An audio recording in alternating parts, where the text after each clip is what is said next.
Are you ready to become a change maker? Our 48-week postgraduate program in public policy or the PGP may be just the thing for you. This hybrid program is designed to give you both the theoretical foundation and hands-on experience needed to excel in policy making. With a mix of expert-led webinars, in-person workshops, and policy simulation exercises, you'll gain real-world skills along with personalized mentorship. Through our policy programs, we connect good people to good ideas and good networks. Apply now at the link in the description to make an impact.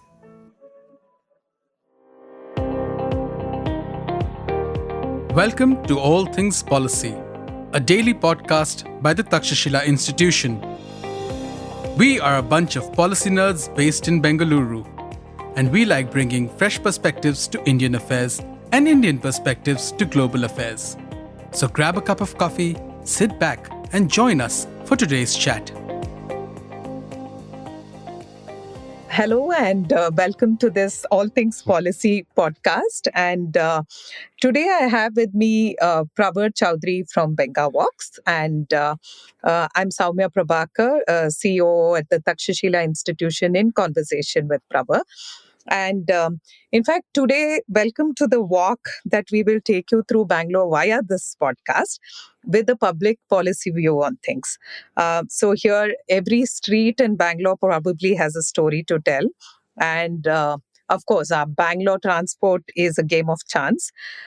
This morning, actually, Pravar mentioned that he's getting delayed. And the first thought, obvious strike would be, oh, was it traffic? And then I realized, no, he had Mane Kelsa. By the way, Mane Kelsa means household errands, translating it into English from Kannada. So here we are. Welcome to this podcast, Pravar. And we are here to talk about how Bengawalks, or rather Bengaluru, looks at footpaths and everything to do with the urban space itself, using the Samaj, Sarkar, Bazar as the framework in Bengaluru style. So, okay, let's get started. Pravar, you want to say hello to everybody once? Yes. Okay. Thank you so much. Firstly, hi, Sowmya. Yeah. Thank you so much for having me. And hello to all of the listeners. Thank you for tuning in. My name is Pravar Choudhary, and I make videos on Bengawalk, which is a YouTube channel that also does a lot of cool design work in public spaces and public transport of Bangalore. Cool. Okay, so let's kind of begin with Samaj as the center to our conversation. A lot of us in Bengaluru are part of the gated community, and we see that as much as there's a great upkeep of the vicinity while we are inside a apartment complex, from being finicky about garbage collection to the speed limit inside the driveways and every little thing, right, about the apartment itself. The moment we kind of step out of the gate, this commitment totally drops, right? And it looks like, our focus is never on the footpath or the walking aspect of the streets, but we kind of get a little too obsessed with traffic jams and other things, right? So, Pravar, what's been your own experience and things that you have done in terms of research in this context, especially footpaths, pavements, and the walking aspect of the city itself? Love to hear that from you. Cool. So I think I'll start with the first part of your question, which is why are things inside the gates working well, and why is it such a opposite state outside? Why is that contrast there? And I think just like garbage attracts garbage, if there's a clean road, nobody's going to throw garbage. But as soon as one packet appears, one more will appear very quickly, and then it becomes a spot of garbage. Similarly, good behavior also encourages good behavior. So inside the gated communities, because there is maintenance and there are eyes looking at you, there is less chance of people trying to break the rules and trying to do bad behavior. Also, there's ownership in a lot of the gated communities where people have bought the apartments, they've bought the villas, and so they feel like, okay, let's keep our compound clean, right? As soon as you get out of these gates, whether it's the gated community residential or it's a IT park's also very clean inside, malls very clean inside, right outside there'll be trash. As soon as you get outside and it's public space, first is the tragedy of common zark, which we are familiar with. But apart from that, I think the maintenance of our public spaces in the city today is not of a very high quality, right? Even if you take Church Street and MG Road, which are the better parts of the city, you will see that maintenance is not great. And there will be trash on the sides of the road. There will be bad behavior that is seen. And then once someone sees that and they see that, okay, this is fine, they are subconsciously at least encouraged to follow suit. So I think that's the issue with this, Yeah. contrast. Yeah.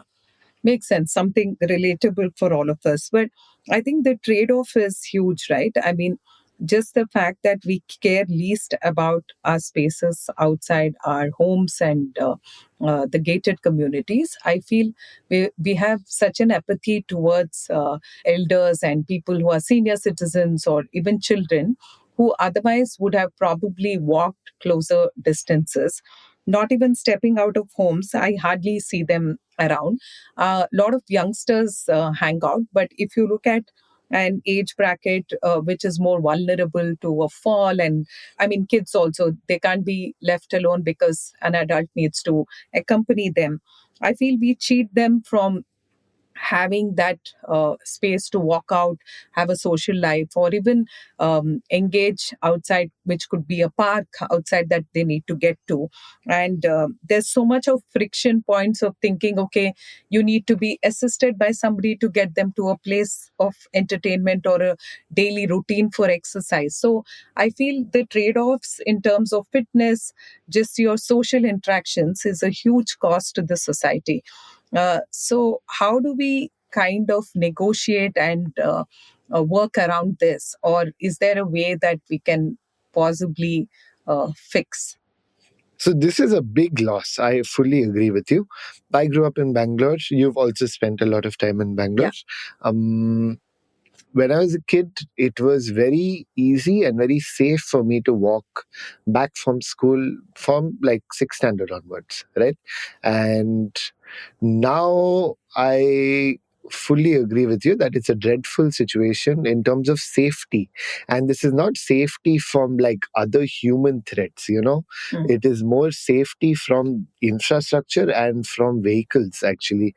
That is a bigger concern for the very young and the very old, right? The chances of injury if they go out for a walk is very high, right? And that's a very big loss to our society, to all of our quality of life, and especially for the ones who are most affected. Now, there are a lot of opportunities to make things better, right? And I think one way to look at it top down, which is what most people will gravitate towards, is that the government needs to fix footpaths across the city, right? And if they fix footpaths across the city, then across the city we are able to navigate more easily.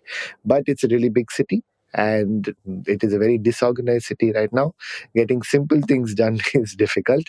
So fixing footpaths and roads at scale is a long-term problem, right? I think the opportunity here lies in what we've seen in Bangalore itself, but today also you will see in smaller cities. Like if you go to Mysore, every 50 steps there is benches that are there where people can sit, right? And usually it is more men who are sitting there. Usually it's around tea shops or trees. There is something that's attracting people, but there is a copious amount of bench, public bench, which is not police. There's no rent that you need to pay. You can just sit there, take a break. And Mysore is very similar to Bangalore.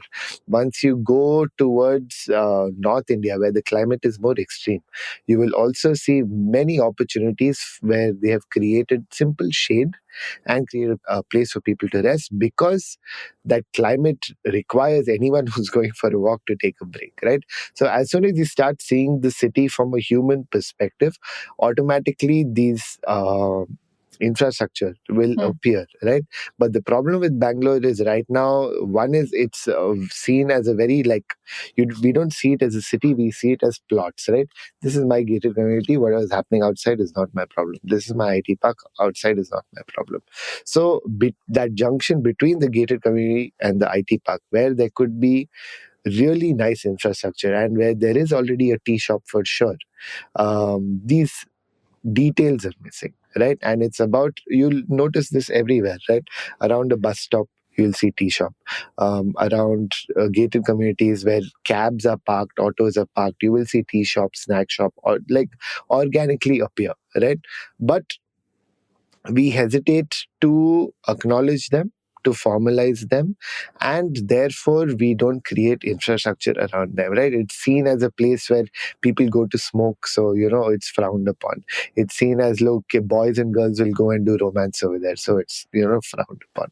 But in that, and that may be true, but in that action we are also taking away opportunities for so many others to just sit, and that's a big loss. And I think to fix this, we need to start in our neighborhoods and in and around our neighborhoods where there are clues.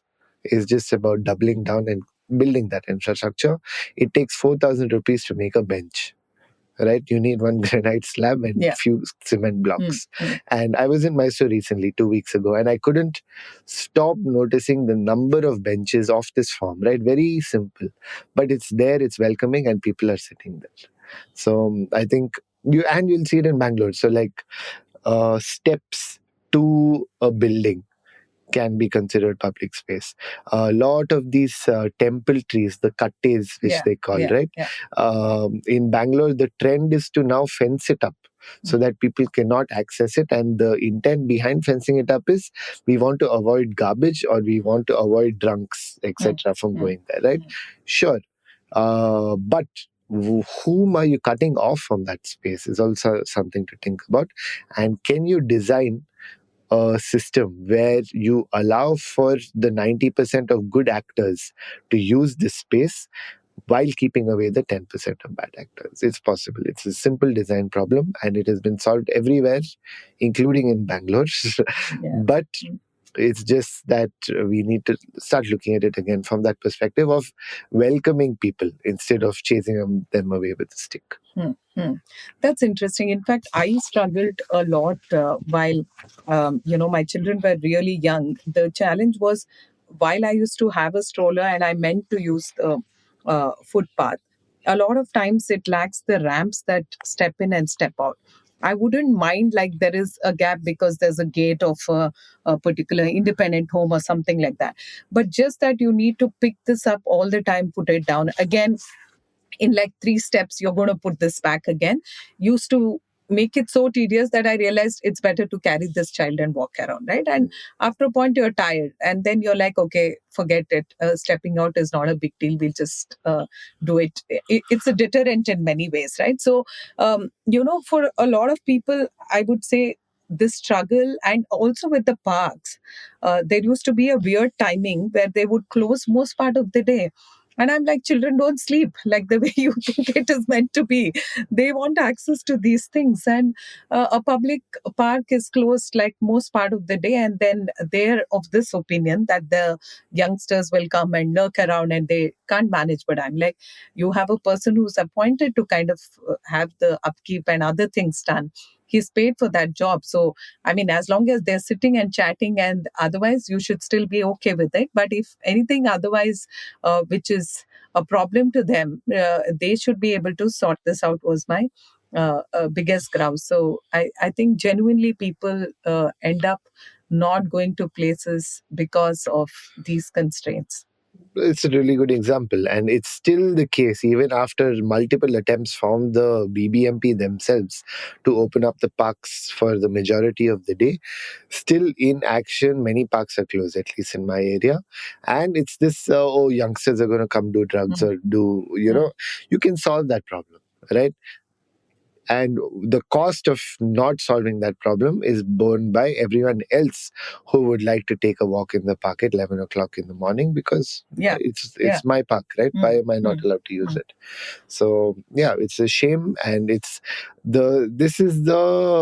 like, I feel it's a mindset shift that needs to happen, where in Bangalore, are we creating spaces for people, or are we just building infrastructure one after the other, is something we need to think about. Even if you're building a flyover, that flyover is interacting with spaces that people will use, not cars, at many points, right?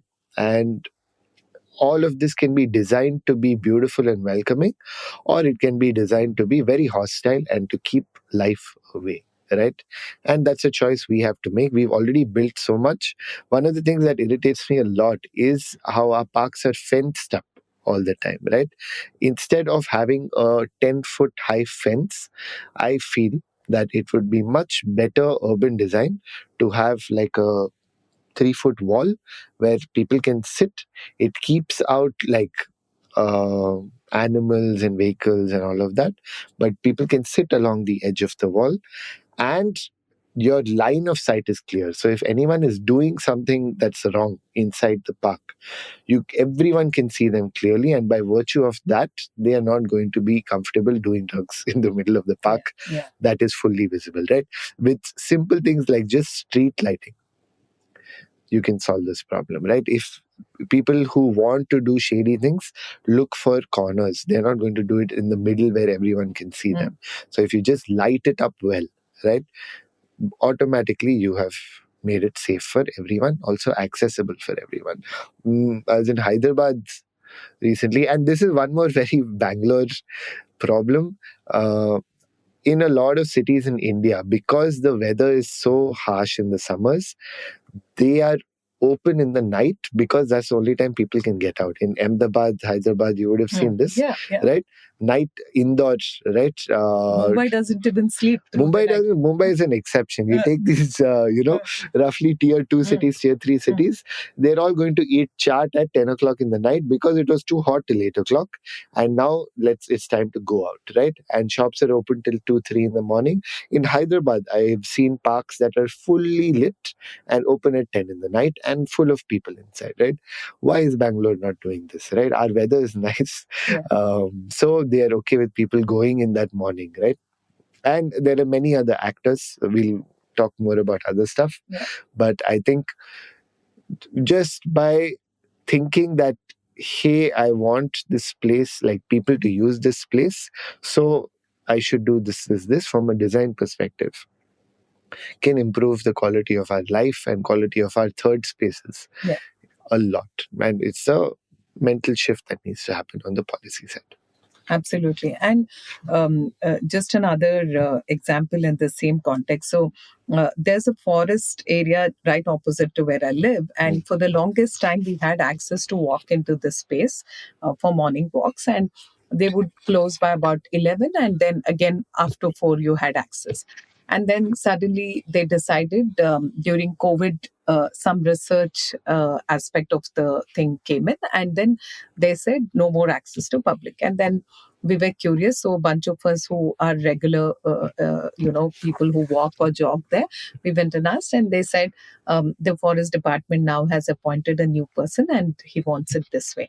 So we are like, we will help you figure out mechanisms where all of us will walk in different spaces of this thing, because it's quite in terms of the dimension, it's quite a big one in that sense. And they said they have limited staff who can take care of it. So we said, wherever there are side tracks, we will ensure that each one of us walks around, and we will help you kind of maintain whatever challenges they thought about, similar to what the parks had, right? But then they refuse to listen, because they're like, you might not be a regular person who comes, you might just travel for a few days. So if something happens, what? So I saw so many constraints coming in that conversation. And I told them that, it's in our interest to make sure that this space is safe, right? In our own interest as well. And for you, because this has been a place we walked for 10 years. And now suddenly you deny us access. So, it doesn't seem fair. And they said, okay, we'll think about it. But then that is a shut conversation. So we don't have access to the place anymore. But I'm thinking, like, I know in Mumbai, there are a couple of places where they got citizens to be part of this whole agenda of keeping the place safe. And of course, they maintained it for a few hours in the morning and in the evening, but it worked both ways well. But here, they declined even just the conversation with us was a big deal. Like, you can't even ask me questions, first of all. Second, why should I even give you access to a green space, which is for research? But I said, for 10 years, we've had access to this, right? It's a thing that you're bringing now. But I think in Bangalore, as much as I see a lot of citizen-led initiatives, a beautiful Puttenhalli lake revival by Usha Rajgopalan. And since I live around the place, I have access to it, and I see a lot of birds have housed themselves there. They've ensured that people who used to live around the place have also not been told that you need to leave, but maintain their surroundings neat such that, people who walk around also find the place pleasant. So they've negotiated well, and I think it works beautifully. And our lake revival projects in Bangalore, I think, has done a lot better because citizens are invested because they have an apartment right next door and it views into this place. So are there other good examples that you can think of, Pravar? Where people have come together to make the city better. Yes. I think lakes and parks overall, small stories are the ones that come to mind. Yesterday I was at a lake. I don't know the name of the lake. It was close to Mahadevpura, Garuda Charpalya, that area. We were taking a detour and we didn't even know there was a lake there, but we walked in and it's like really nicely done. The rains have just happened. So there's a lot of water also. And you could see that it used to be in a poor state and people have come together and revived it. I think it's true for lakes more than parks right now in Bangalore, because we've done some research on this, and for my research, the 2000s was the worst time for lakes in Bangalore.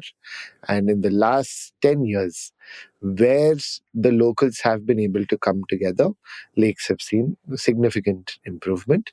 They're still isolated bubbles, and that's the thing. All that lakes are connected, and it's a very good, analogy for the state of our city also, where we might be able to fix one pocket, but we're very much struggling to fix the system as a whole. So it was a nice lake, and I think lakes are a very good example. Some parks, I think in West Bangalore, Vijayanagar side, Rajajinagar side, the parks are open through the day because the number of people who come there and the gap between the people who run the system and the people who participate in the system is smaller.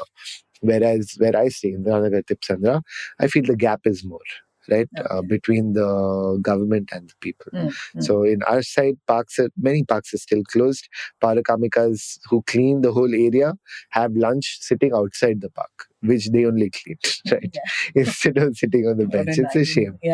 But in West Bangalore, from the little that I've seen, each time I've gone there, we've been able to take a break in the park around lunchtime.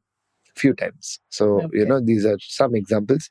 No names. I think if I had to name one, I think Jakkur Lake is the big one that comes to mind. Big success story where not just the locals, but also Biome and IISC and a lot of others got involved in creating like a systemic solution that improves not just Jakkur Lake, but also lakes downstream. So that's a whole story. I won't get into it, but it's a good story. You can read about it. Yeah. No, interesting because Zen Rainman, right? Vishwanathan actually teaches one aspect of, revival of wells and other things, the water table itself. How do you kind of improve that? So I had the good opportunity when I did the Takshashila course 8 years back to study with him on that. Oh, lovely. And okay, on that note, since we teach public policy, Pravar, you tell me, if you had to design a curriculum that would sound like whatever, urban commons 101 kind of stuff, what is that element you certainly want to, make sure people are educated about? And what would that look like? So I would have liked to prepare more for this answer, but I'll give you my early thoughts. Yeah. And a little bit backstory also. For me, I studied architecture in an engineering college. So I'm very much from a STEM background. But what opened my mind a lot is soon after college, I got to spend time with a lot of humanities students, right? And very specifically, economics and sociology and anthropology, law. Conversations, and this was just, I didn't read much at the time. These are just conversations that I was having with friends, but it really opened my mind a lot to how the world works, right? And I think in Bangalore, which is a very IT first, at least in our circles, IT first kind of city, I would say that in the practical side is really important. If I had to design a course, I would say it would have equal parts practical and theory, maybe more practical. In practical, we would walk around different parts of the city, take public transport, and use public spaces. I do this all the time, and actually, it's a picnic, right? It's the best. Go to Majestic or your closest bus depot, take the bus that goes furthest, reach that point, have lunch, drink beer, and come back. Right? We do this a lot, and a lot of Bengawalk videos have been made in this technique, right? So, me alone or me plus one or two friends, we're just like out of curiosity, right? What is happening in the last stop of the green line? Let's go and find out, right? What's happening in Kadugodi bus stop area? Let's go find out. So, it's a lovely way to experience the city and to just like genuine, like, so when you do a trip like this, right, you're going 2 hours away to one end of the city, you're experiencing public transport and so public spaces built around that transport, and you will start to see opportunities for improvement, right? Where is drinking water, where is the toilet, where can I get some food? All of these are opportunities to improve that experience. So I think that's would be a big part of the course. And the other part would be there are few books that have really influenced the way I see our world and the way I think. And I would, it's a short list. I was talking about it with someone else recently, but the top three are Small is Beautiful. Have you read this book? Yes. Beautiful, really nice book. It's about economics and about, it challenges this, big infrastructure, big cars thing that we've got going on right now. So I think for me, that's a big must read book. Then there is a book called Life Between Buildings. This is by one architect, urban planner called Jan Gehl. Okay. And the name says everything. Public spaces is about life between buildings. We were also talking about between the IT park and the gated community. That's where the action is really happening, right? So what can make this life better and what it really means to have this space, right? Second book. And the third one is actually from STEM background. I read it when I was working in a IT company as a designer. It's called Sprint, and it's a framework to identify a problem, design a solution, and test the solution in 5 days. And I think in 5 days, whatever it is. So whether you're making a spaceship or trying to build a bench, how to do it in 5 days. It's a really good framework. And a lot of work that we have done on ground has been either we've used the framework directly or we've based our plan on it. And I think this could be like the, thesis of the course, maybe. Sure. but Interesting. or it could be like, different. Like if it was 3-month course, we could do 3 sprints also, one at the end of each month. But to solve a problem in a week and to build a solution and to test it, I think people learn the most by doing. Right? At least I do. So I can read all the books that I want, but unless I sit and do something, you can't really learn. Like in Cooktown, about a month ago, we did this tactical urbanism workshop, which is a lot of big words, but basically we painted a zebra crossing to show people that one, it's very easy to paint a zebra crossing. Two, it's very easy to get permissions to paint a zebra crossing. Usually this is the biggest, oh, we want to do something, but permission seems like a big problem. It was really easy. Everyone was like, oh, you're paying for it and you're going to do it, please do it. So and it was not much money. Cost of paint and tapes was around like 5,000, 6,000 rupees, right? So we had funding for this already. We painted the zebra crossings and got a lot of people together, 30, 40 people together. And I think the big takeaway for us as the organizers was how easy it is to do this. And we're planning on scaling it up now and doing much like bigger version of the same thing. For the participants also, I think the big takeaway is one, that the difference that a small little paint job can make to your experience of the junction, but also how easy it is to make a difference on ground. One big thing talking about this project, it's important to mention, is that a lot of people do this, right? Like if you've seen The Ugly Indian, they've been trying to fix the garbage spots for years. And I think that's awesome, but I feel like we should not be doing the government's job for the government, right? Yeah. The government needs to do their job. And what we try to do with this exercise is to show them what to do. So we used wall paint. We didn't use the thick paint, right? So we used wall paint to make a point and to do an experiment. And we're going to take this report to the BBMP and tell them that, see, we did the experiment. We feel it makes a difference. This is the evidence.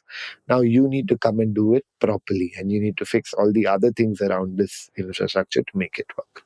So digression, apologies. No, it's a good input to have. For sure. I think when with work on ground and work, like when we talk about sprints and making a difference, making a bench, it's important to remember that the community and the society has their part, but the Sarkar has their part to do also. And it's not like we should be doing their work for them. We have to make them do their job better. Yeah, absolutely.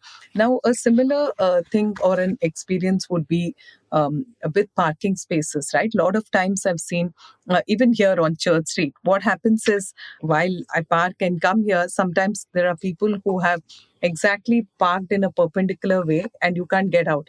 And then the only next step you need to do is call the Hoysala guys. They come and, they have a way to, of course, track from the car number who's the owner of the car. And they actually were able to call the owner and quickly get them to move the car. But that was a very quick response. I was quite impressed with how it happened, because I'm like, okay, I'm going to wait for this person and God knows where they're partying, and I had to get home. And then I asked people, like, is it safe to just leave the car? But they said, no. So ideally, you need to invoke that system rather than put up with it, right? Yeah. Like whatever means it might just take a little extra time. But I feel that's how you build trust into the system. Like half the people would say, oh, I don't even trust, the police or the Hoysala folks will help. But I said, let me just try it, because that was the only way for me to know who owns this car, because the people who were picking up the parking tickets were like, I have no idea. So I'm like, if you're paying for parking, then you necessarily need to know if that person is right there and picking up something in few seconds and coming back. That's why they're parked versus a longer duration, right? Also, another thing that comes to mind is the public grounds itself, right? Pravar, I feel that's a very important aspect as much as the parks too. Is people from all walks of life come there, play. You don't really know each other half the times, but there's some bonding because you all love that game. It could be football, cricket, whatever you're playing, but it's ground for leveling in a lot of fronts, right? Like I have my son who will go play with the new bunch of people every time. As long as he's playing, he's fine. He doesn't care.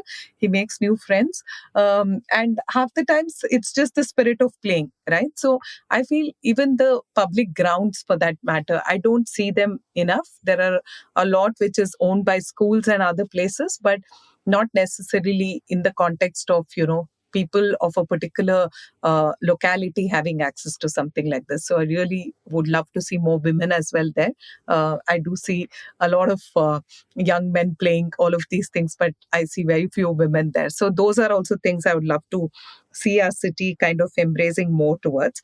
Okay, let's quickly jump into the government side of things. Right now, can we have more adaptive spaces? Recently we have seen a lot of interesting things that happen in Bangalore.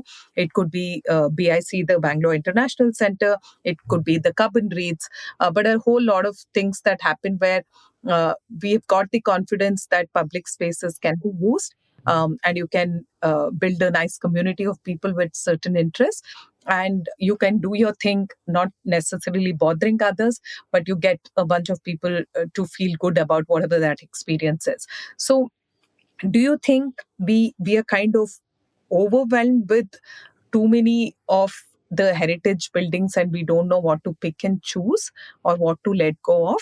Or we have kind of done a moderate level of stuff and that's good enough? No, it's not good enough.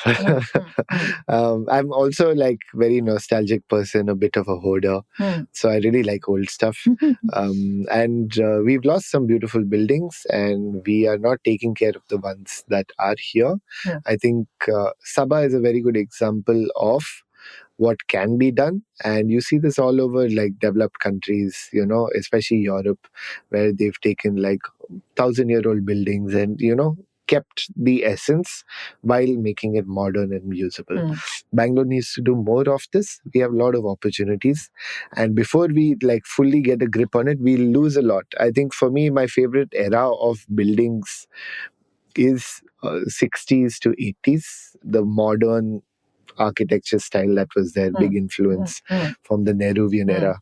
Bangalore has a few of those. Our Visvesvaraya Towers is one big example, but if you see the buildings from Trinity Church towards MG Road, a lot of them are from that era, right? Very cool looking with curved stairs and Art Deco details, stuff like that. So they will serve for 10, 15 more years, and then there will come some reason to break them down.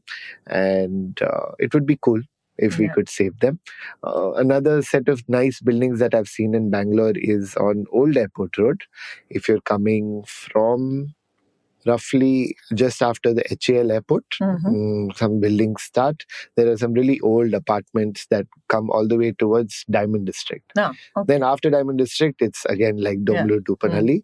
But between that, it's almost like a CBD kind of vibe. You have a lot of office buildings from that era of 70s, 80s, 90s. So I think personally, I would really like for those buildings to be useful longer.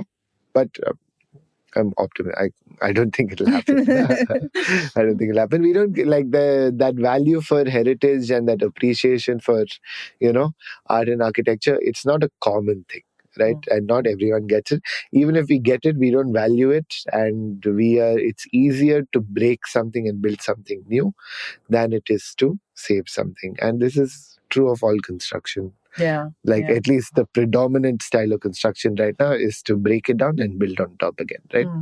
The materials that we use are different. In fact, premier bookstores on this thing, right?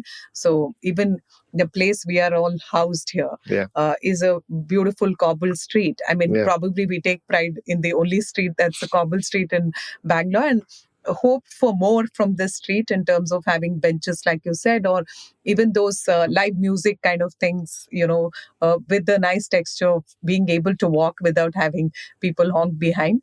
But I think that's still a far-fetched, one. Occasionally I see things happen, but then again, somebody else will come by and say, hey, you're not allowed to do this kind of stuff, right? So I feel we draw in a lot of constraints there.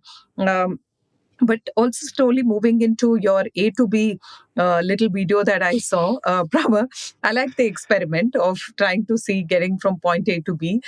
You and Ojas Shetty try with the Yulu bike and your public transport approach, and how you get there faster. And also, Ojas is still trying to find parking, which again, the opportunity cost in itself, right? Like a lot of times we want to get to a place, but then we feel, okay, best thing is to drive. But when you get there, parking is a huge challenge. So you end up parking far away and then walking up. And I've seen people actually telling me, I'm going to park in a no parking zone, never mind, because paying for a ticket is fine.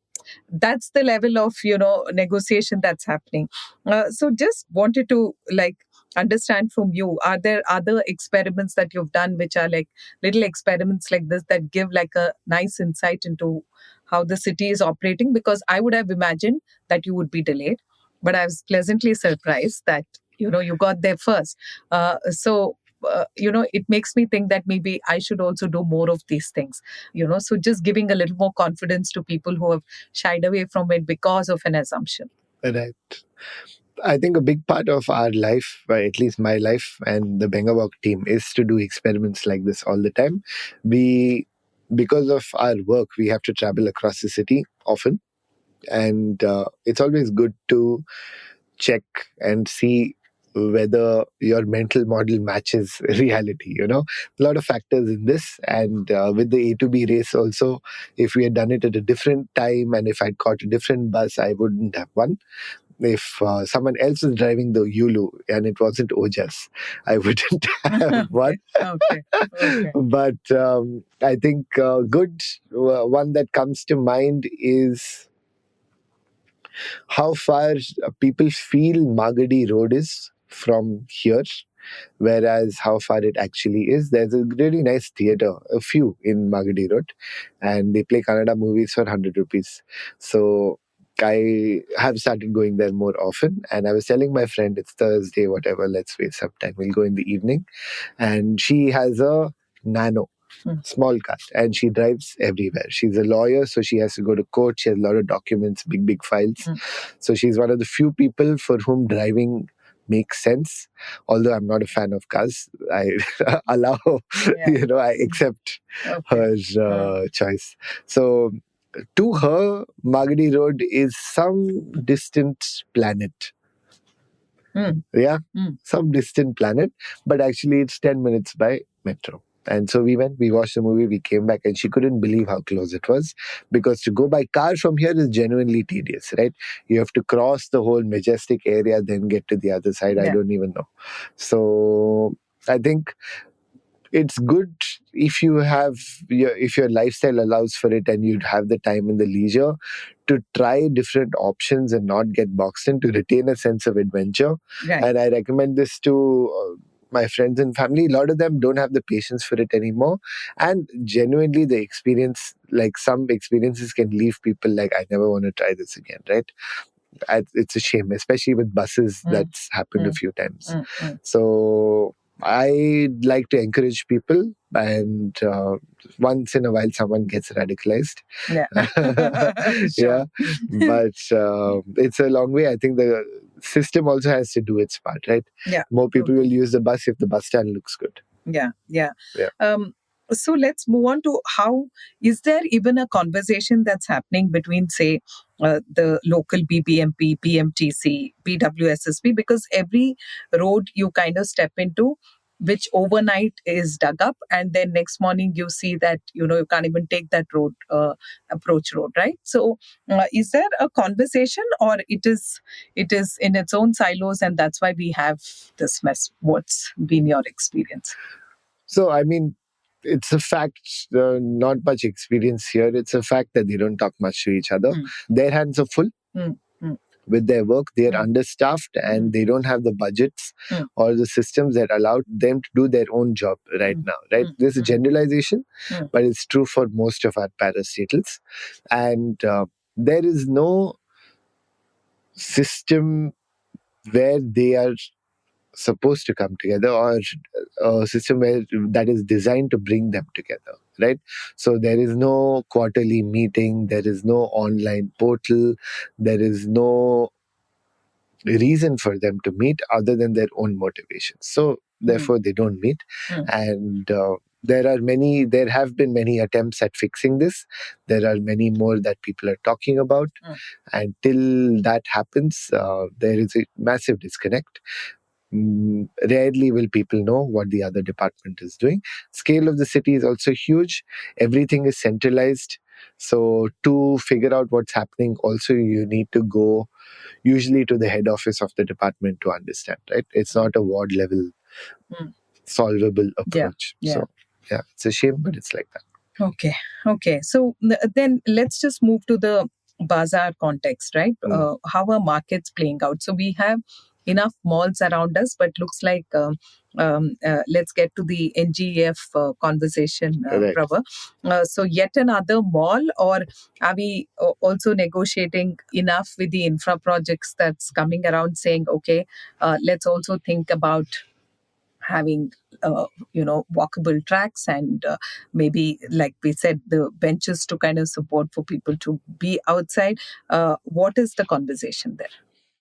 So it's evolving and it's behind the door. So I can't tell you all of the details, but what I do know is that there are many competing visions.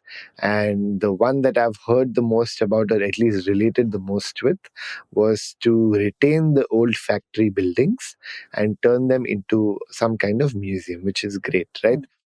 I like it because a big part of Bangalore's heritage is the public sector undertakings of the 60s, 70s. NGF is one of them. And the factory building, from what I've seen, has good bones, right? So with the right architecture and the right material choices, you can retain a lot of that. And it's a factory building. So it's really tall, really wide, beautiful space, right? So if they can figure out a way to retain the buildings, that would be beautiful. And inside that, to make it a museum or a public space or a concert space, that would also be really nice. And like with all of the other public sector undertaking, the plots, huge plot, lot of very old trees now. They were planted back then. Now they're 50, 60 years old. I hope that they can retain a lot of the trees and keep that as a part of the same space, right? So you have a concert space, great.